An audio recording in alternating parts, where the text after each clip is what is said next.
Newton's first law of motion. An object at rest stays at rest. An object in motion stays in motion unless acted upon by an external force. Elementary physics, the kind I used to teach to first-year law students when explaining causation and tort law. So why, on a Tuesday morning in my 15th year as a tenured law professor, did I sit frozen at my own desk for 6 hours, staring at a blinking cursor, unable to type a single word about constitutional doctrine I could recite in my sleep? The legal analysis was right there in my head, fully formed, ready to write. But the highway between my intention and my fingers had collapsed. My brain knew exactly what needed to happen, but my body simply wouldn't comply. My psychiatrist cycled through every diagnosis she could think of. Depression? Well, my motivation was intact. I desperately needed to write. ADHD? Well, I could hyperfocus for 11 hours straight when something engaged me. So, no, not really. Anxiety? Yeah, sure, I was anxious. But I was anxious because I couldn't move. It took me 3 more years to find the answer. And when I did, buried in a 2021 research paper from the University of Manchester, I discovered something staggering. 32 autistic adults had described this exact phenomenon to researchers. They called it autistic inertia.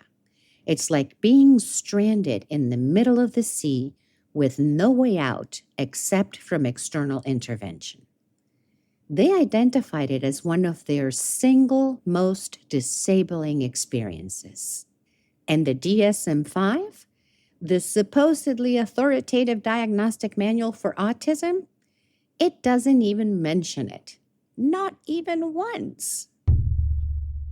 The clinical psychology textbooks don't discuss it, and most psychiatrists have never heard of the term. The entire field of psychiatry had collectively shrugged at what autistic people were shouting from the rooftops. But here's where this story gets complicated in ways that challenge every deficit-based narrative about autism. That same neurological architecture that left me frozen on Tuesday, on Thursday, it gave me the capacity to write for 11 hours straight, where I forgot to eat, lost all sense of time, and produced the best legal scholarship of my career. So today, we're examining the law of motion that psychiatry forgot and why understanding the actual physics of your brain matters more than any productivity hack ever will. This is Neuro Rebel. I'm Anita, and today we're talking about autistic inertia.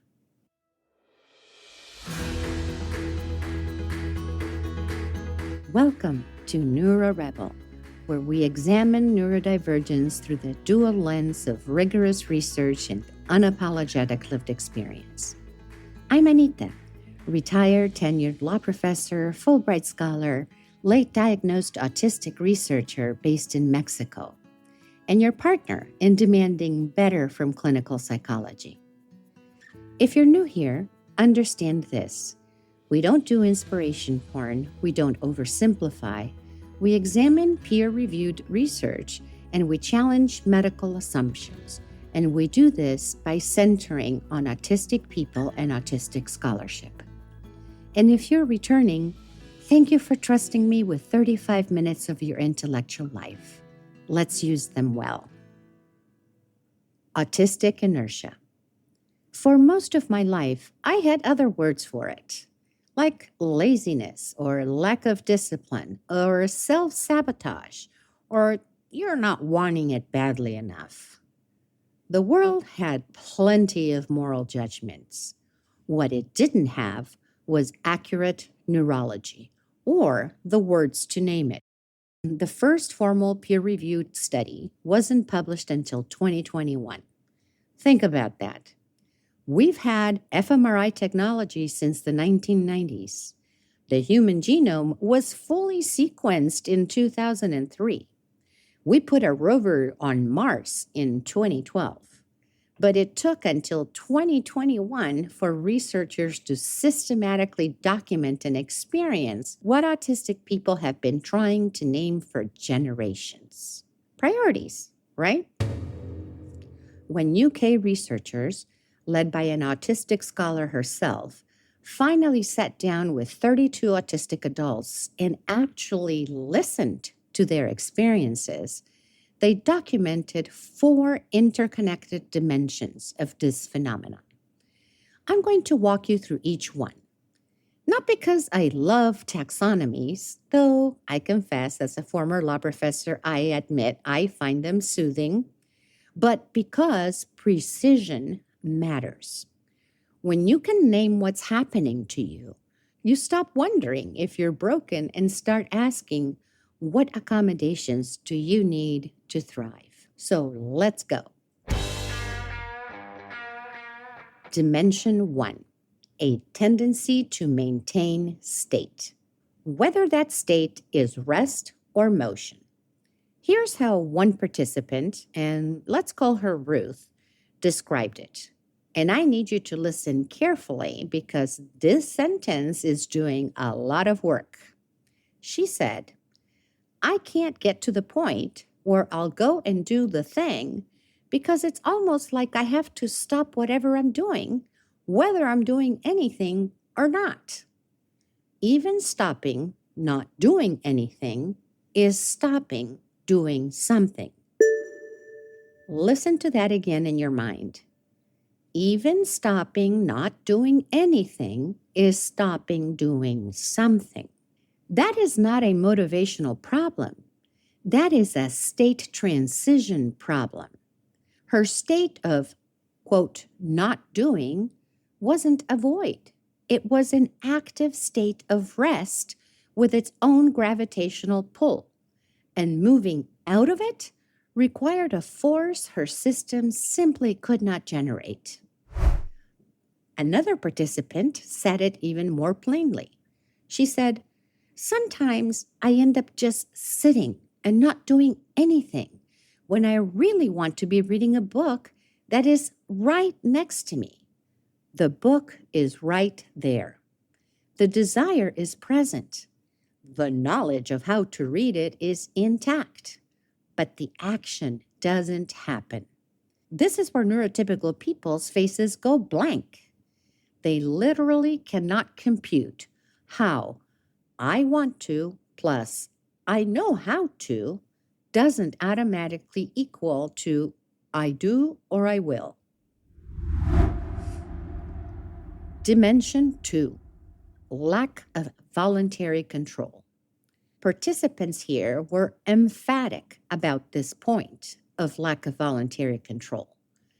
Inertia doesn't feel difficult to control. It feels outside of conscious control. One woman said, for example, I also can't overcome my inertia. I have to wait for it to go away.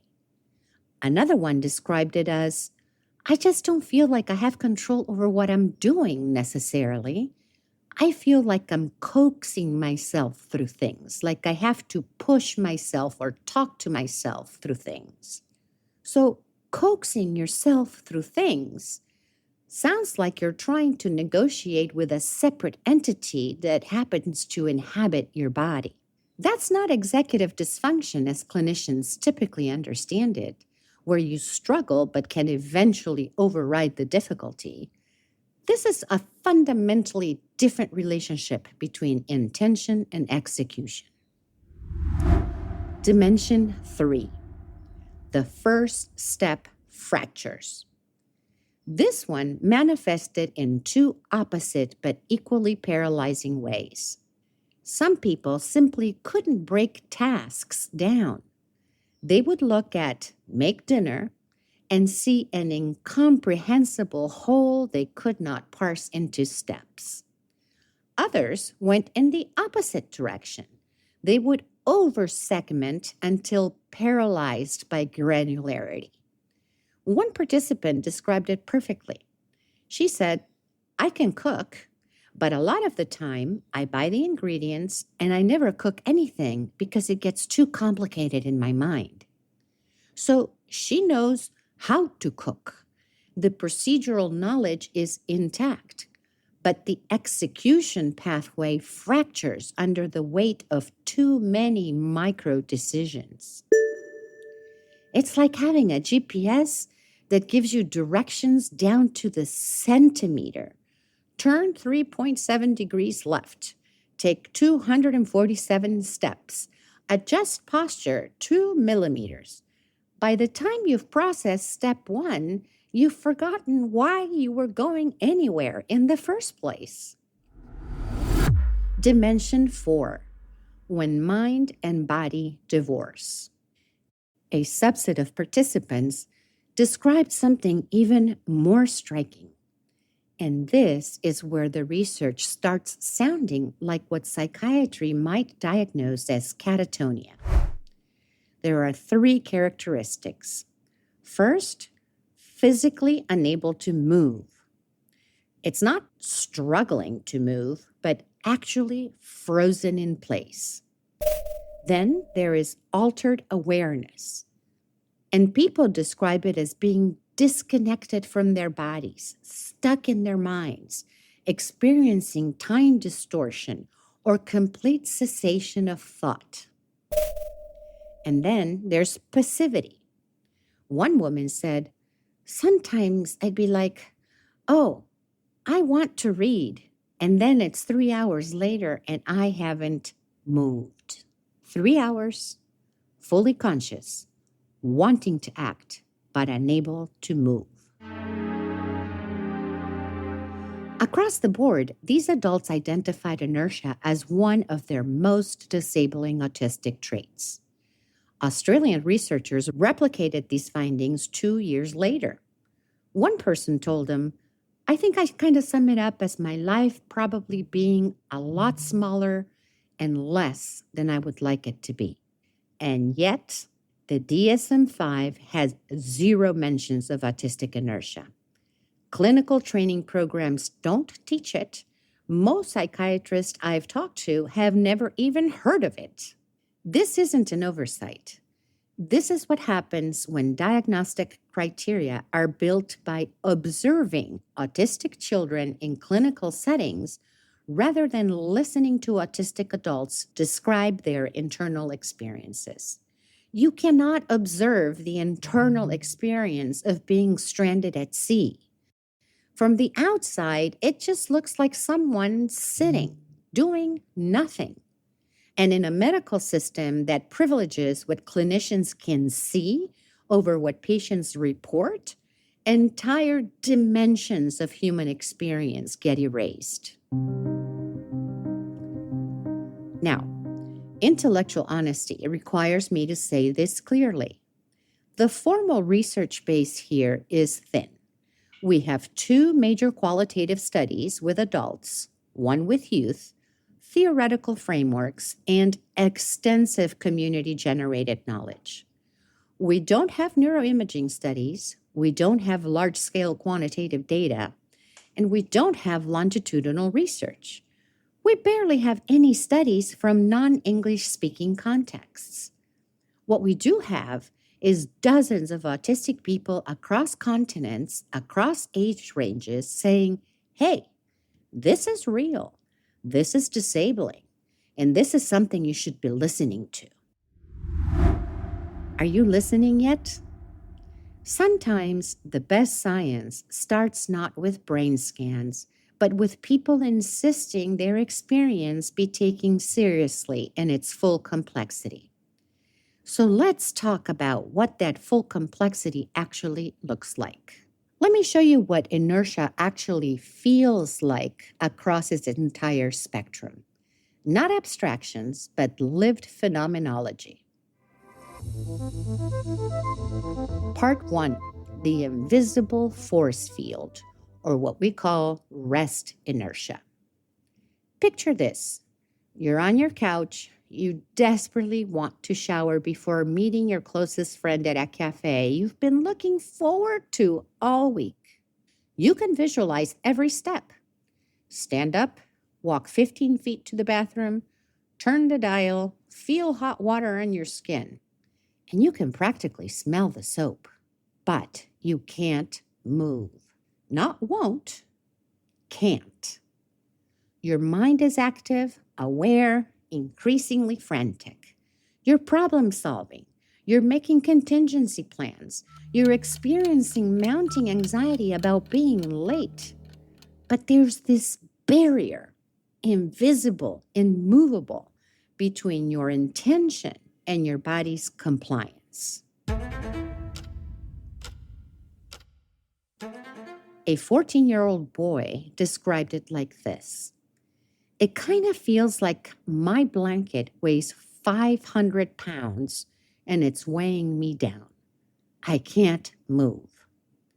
Another adolescent described it in this way. It's like a slow old computer that's trying to run Google Chrome. It just uses up all of the RAM and there's nothing left.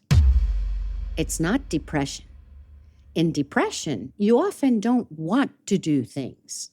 The motivation itself is impaired. Here, you desperately want to. The motivation is screaming at you. One teenager said, I think I should be able to do this on my own. I don't really want to ask for help, but I'm stuck. So it's not paralysis in any conventional neurological sense. You can move. You are breathing.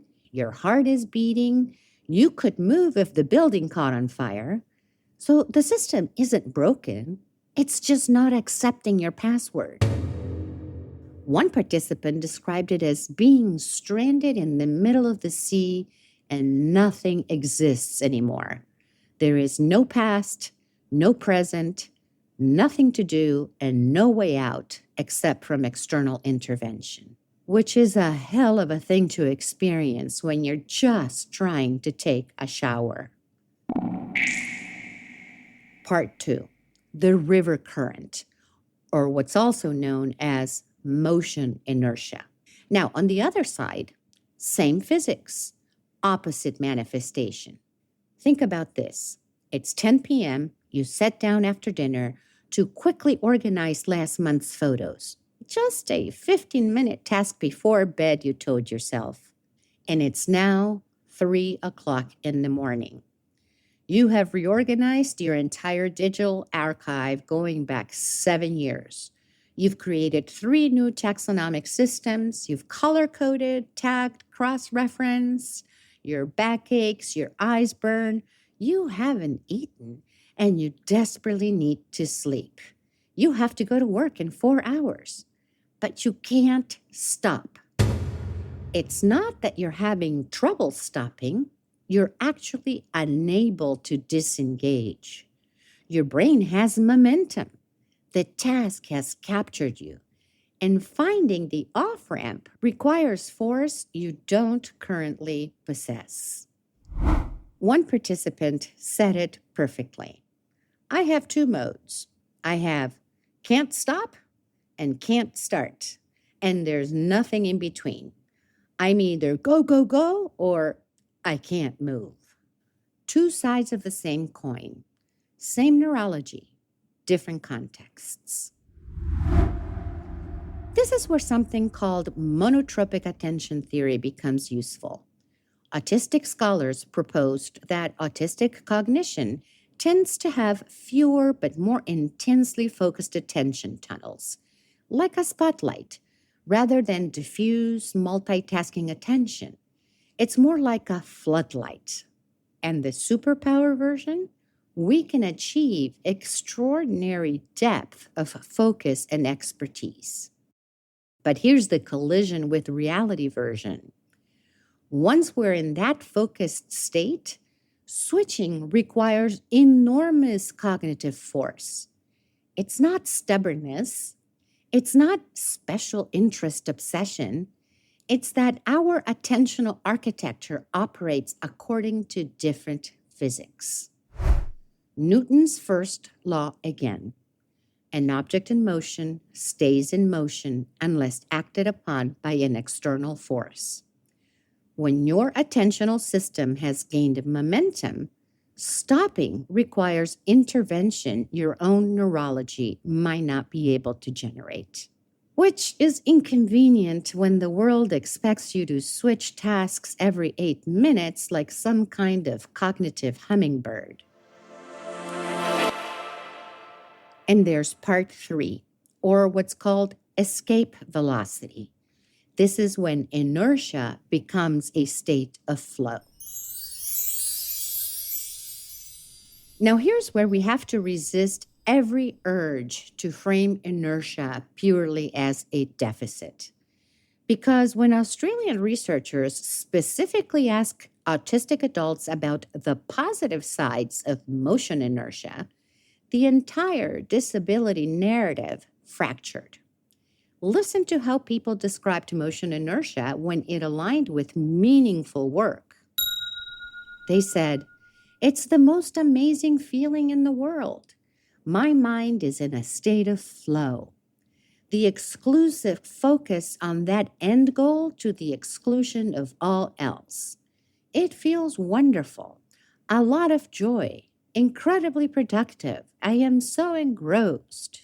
One person said, "There's something very satisfying about it, about being so deeply immersed, you lose all sense of time. You forget to eat or drink. You become physically energized and emerge hours later on a bit of a high."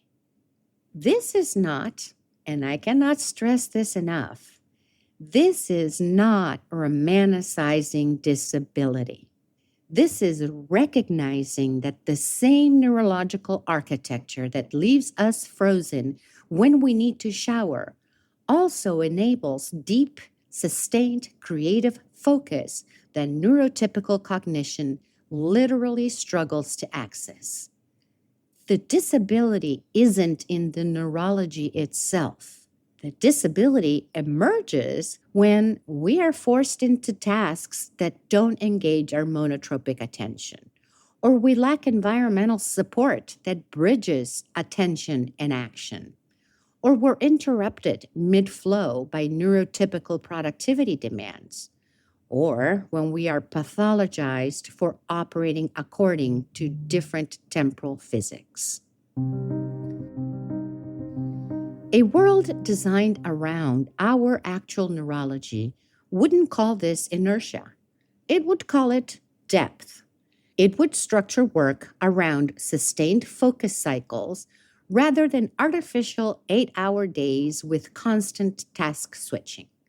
It would value the quality of what emerges from deep engagement rather than punishing us for inconsistent, unpredictable output. But we don't live in that world. We live in a world that measures disability by deviation from neurotypical productivity standards and calls you, quote, high functioning on Thursday when you produce genius level work, and then, quote, low functioning on Tuesday when you can't shower. Same brain, same physics, different contexts. And here's the inconsistency problem. And this is what makes inertia nearly impossible to explain to neurotypical people, to employers, or to clinicians who have never experienced it. Monday, I shower, I dress, I eat breakfast, I write for 4 hours, attend meetings, cook dinner, respond to emails, highly functional by anyone's measure. On Tuesday, I sit frozen for 6 hours, staring at a blank document. On Wednesday, I shower effortlessly, but then hyperfocus on reorganizing my bookshelf until 2 a.m., despite having a 9 a.m. class. Same brain, same responsibilities, same intentions, completely different physics. The research shows this inconsistency is context dependent.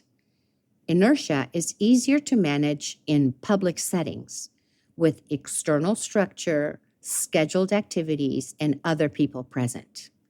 But it's much harder around the home and behind closed doors where structure disappears. One participant said it was a source of argument between he and his wife. Another one simply said, because I'm doing my best. And clinicians? Clinicians are trained to identify consistent patterns for diagnosis, often dismiss variable presentation as proof that the disability isn't real, which tells you everything about who gets to define what a disability is and whose lived experience gets discredited when it doesn't match clinical expectations.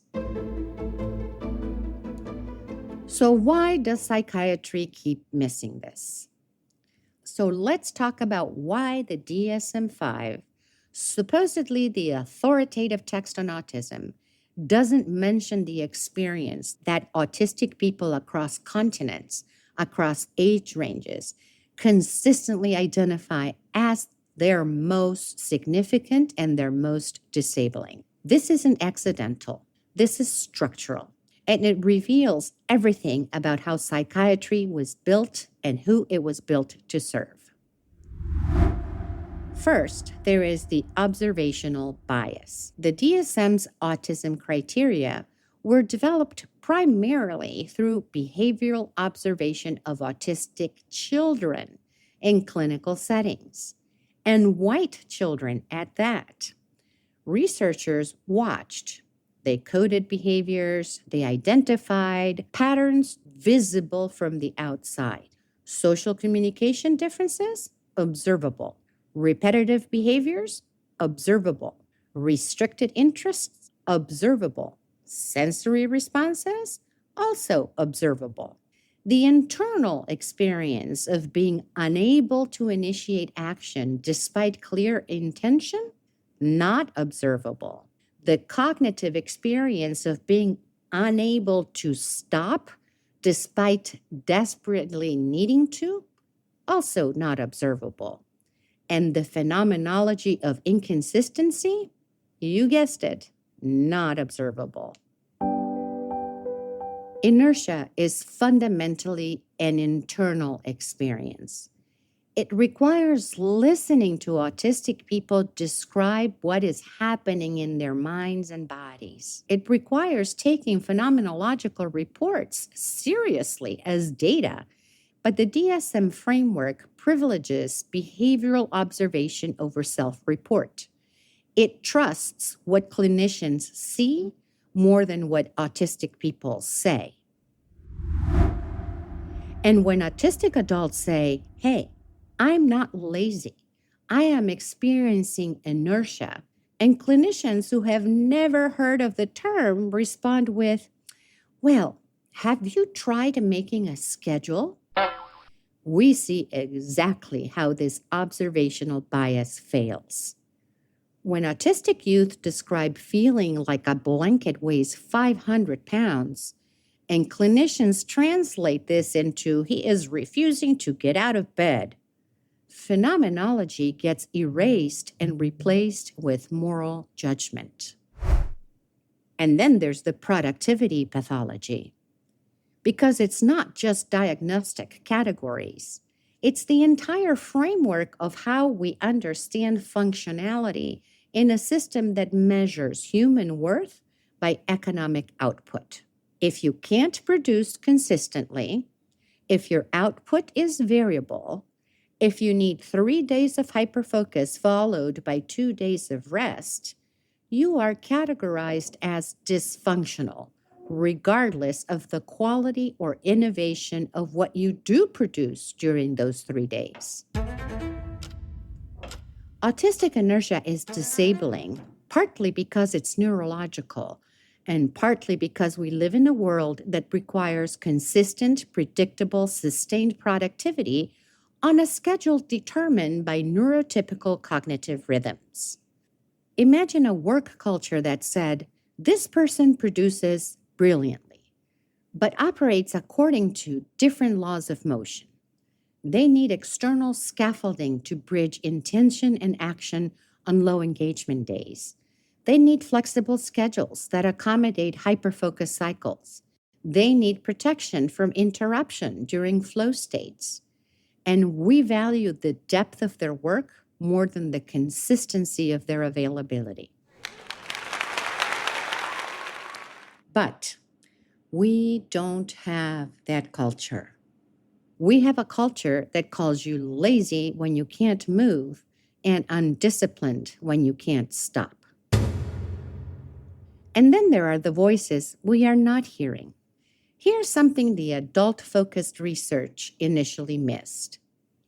How does inertia show up for autistic children and adolescents who don't yet have the metacognitive language to distinguish it from burnout, shutdown, or exhaustion?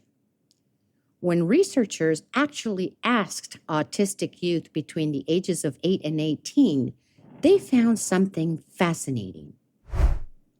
Younger autistic people often experience inertia as a blend between physical heaviness, cognitive blocking, and emotional frustration all at once. One young person said, "I feel lazy, tired, maybe even a little bit of exhaustion. In my whole body, I feel weak, like my body is heavy." Another one said, "It's more like an artist's block or a writer's block when it happens to me." These are children and teenagers learning to name their own neurology and doing so in a world that will pathologize these experiences as behavior problems or lack of motivation unless we give them accurate frameworks. When we don't teach autistic young people about inertia, when we don't give them the language that separates neurology from morality, we set them up for decades of shame. This is urgent. This matters for identity development, self-advocacy, and mental health across the entire lifespan. But then there is the cultural blind spot. And here's where my frustration as a supposedly bilingual researcher based in Latin America gets pointed. Virtually all the research on autistic inertia is in English, conducted in English-speaking countries with English-speaking participants. The United Kingdom, Australia, Canada. That's it. But how does inertia manifest in cultures with different concepts of time, or of productivity, or of disability? How do Spanish-speaking autistic communities describe this phenomenon? Is there existing terminology we are missing because Anglophone research dominates? And how does inertia intersect with cultural expectations about family interdependence versus individual autonomy in Latin American contexts? I don't have the answers because the research does not exist. And neurodiversity research that centers only English-speaking, predominantly white, primarily Western populations isn't universal science. It's culturally specific observations that are being universalized. We need better, but we can't wait for perfect research before we work with the neurology we actually have. So let's talk about working with our physics. You recognize yourself in these descriptions. You understand that what you've been calling laziness is actually a well-documented neurology that research largely ignores, and that also enables extraordinary depth. So now what? I'm going to share with you 3 things: what the limited research suggests, what autistic communities have figured out through lived experience, and how to advocate with clinicians who've never heard of this term before. First, what the research actually suggests. Well, as a first step, let's be realistic. We don't have randomized controlled trials on inertia interventions. What we do have is qualitative research documenting what autistic people report as helpful, and that data matters. External initiation support comes up consistently. That is, having another person present, even silently, even virtually, provides structure that can bridge rest inertia. This is what autistic communities call body doubling. This isn't about accountability or motivation or supervision. It's that your brain needs an external input, another nervous system in the environment generating momentum to bridge the gap between intention and initiation. An environmental support structure and predictability also help, like public settings with scheduled activities, other people, clear expectations. All of these make inertia more manageable than private settings where structure disappears. This isn't because routine is calming, it's because predictable environments reduce cognitive load, freeing up processing resources for action initiation. But, and this is critical, while external prompts help with rest inertia, they can be deeply disruptive during motion inertia. People described interruption during hyperfocus as like suddenly being woken from the deepest sleep, and it's really jarring. This means that accommodation isn't a one-size-fits-all. You need external structure to start, but protection from interruption once momentum is established. And what do autistic communities know? Well, what autistic people have figured out through lived experience is the following. First, momentum hacking works for some people. And it's starting with tiny actions like put one foot on the floor, stand for 5 seconds, touch the doorknob, can sometimes generate enough momentum to overcome rest inertia. Not always, and not reliably, but sometimes the physics of starting anything carries over. Second, task interest alignment matters profoundly. Motion inertia during flow isn't a bug. It's the feature that enables depth. The disability emerges when we are forced to engage with tasks that don't activate monotropic attention. So structure your life around what engages you when possible. Negotiate roles that play to sustained focus strengths, and protect your hyperfocus time as sacred. Third, hyperfocus boundaries are essential. External alarms, timers, scheduled check-ins, these provide the force required to stop when you need to. It's not about self-discipline, it's about structural intervention. And fourth, naming changes everything. When you can say to a partner, I am experiencing inertia and I need external support to transition, instead of apologizing for laziness, the entire interaction shifts. When you can tell your brain operates monotropically, you can go incredibly deep, and that's a gift. And it also means that switching is hard. So let's build in support. Speaking in those terms, you prevent decades of shame. Next, how to educate your clinician. If your therapist or psychiatrist hasn't heard of autistic inertia, you have options. Option 1, direct them to the research. I've linked the foundational studies in our show notes at neurorebelpodcast.com, along with autisticinertia.com, which compiles both peer-reviewed research and community knowledge. Option 2, translate into language they understand. Try something like this.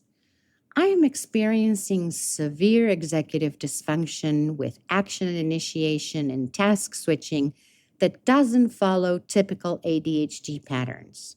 There's emerging research from autistic scholars suggesting that this type of situation requires different support strategies focused on external scaffolding rather than internal motivation work. Option 3, find a clinician who already knows. Resources like the Neurodivergent Therapist Directory increasingly lists professionals who specialize in autistic adult support. You deserve a clinician who doesn't dismiss your lived experience because it's not in the DSM-5. You deserve someone who treats you as the expert on your own neurology. And if you're a parent, you deserve a clinician who helps your child understand their inertia as neurology and not a character flaw. Someone who builds executive function support without moral judgment, and someone who recognizes when your child is in flow and protects that space rather than interrupting with arbitrary transitions. So here's where I want to leave you. Not with neat answers, but with questions this research opens up. Because the best science generates new questions. Question 1. If autistic inertia is as significant as research suggests, identified by autistic people as among their most disabling experiences, then why isn't it in the diagnostic criteria? And what does that tell us about who gets to define autism, whose experiences get centered, and who gets erased? Question 2. How do we hold both truths simultaneously? That inertia creates genuine barriers to functioning in the world as currently structured, and that it enables states of very depth neurotypical cognition cannot access. Where's the line between my brain operates differently and needs accommodation and my brain is broken and needs fixing? Question 3. What would genuine accommodation look like? Not accommodations that force autistic people to approximate neurotypical patterns, but structural changes that work with monotropic attention, variable inertia cycles, and the need for external scaffolding. Question 4. How does inertia manifest across cultures with different concepts of time, productivity, and disability? What are we missing by centering English language research from Western contexts? And question 5, how do we support autistic children in understanding their inertia as neurology rather than moral failure early enough to prevent the internalized shame so many of us carry into adulthood? I don't have definitive answers. I have a framework that explains why I couldn't write that Tuesday. I have research that validates experiences I've been taught to be ashamed of.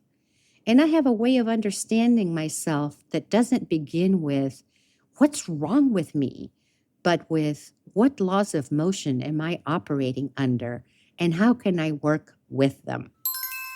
I also have a way of understanding Thursday, the day I wrote for 11 hours, forgot to eat, and produced my best work. That's the same neurology, same physics, different context. You are not lazy. You are not unmotivated. And you are not broken. You are operating according to different physics. And the world's failure to accommodate that says everything about the world and nothing about your worth. The extraordinary depth you can access when conditions align, that's not despite your neurology, that is because of it. Demand that your clinicians know the research. Share this with people who've misunderstood you. Teach your children the language they deserve. And when inertia strikes, because it will, remember, this isn't moral failure. This is neurology. And neurology can be worked with, scaffolded, accommodated, even celebrated when we stop measuring it against standards designed for different brains entirely. You've been listening to NeuroRebel. I'm Anita, researcher, retired law professor, and your fellow traveler in demanding better from neuroscience. You can find full research citations and transcripts on my website at neurorebelpodcast.com. Follow us on social media.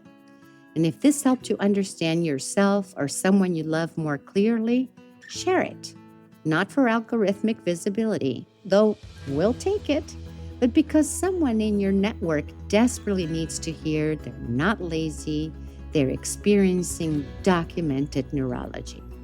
And someone else needs to hear that their capacity for deep focus isn't a disorder to be managed. It's a cognitive architecture to be understood. If you'd like to support this work, buy me a cup of coffee on my website. We're listener-funded because we refuse to compromise intellectual honesty for sponsorship dollars. Your autistic brain isn't malfunctioning machinery requiring repair. It's a complex system operating according to different laws. And demanding the world recognize those laws is the most radical thing you can do.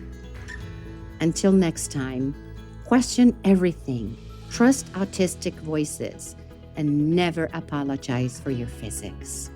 Thank you so much for listening.